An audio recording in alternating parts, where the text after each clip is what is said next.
Barack Obama's celebrity friend, so-called comedian Larry Wilmore, is under fire after he used Otto Warmbier as fodder for his Comedy Central show.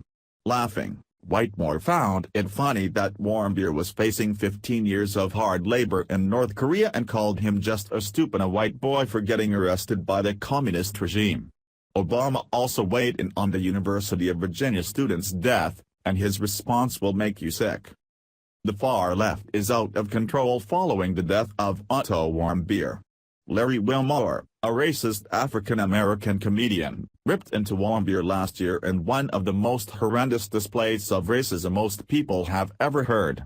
He made fun of his name, implying it's close to Hitler's, and called him out, saying, "White privilege isn't going to save you there, boy," while showing the video of Warmbier terrified and pleading for his life in front of the North Korean kangaroo court.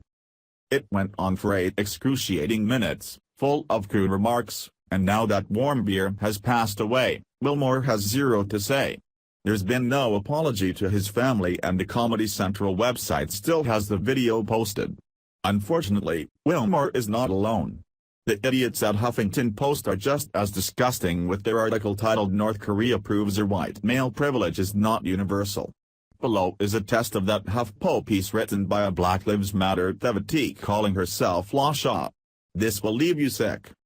As I've said, living 15 years performing manual labor in North Korea is unimaginable, but so is going to a place I know I'm unwelcome and violating their laws. I'm a black woman though. The hopeless fear Warmbier is now experiencing is my daily reality, living in a country where white men like him are willfully oblivious to my suffering, even as they are complicit in maintaining the power structures which ensure their supremacy at my expense. He is now an outsider at the mercy of a government unfazed by his cries for help. I get it.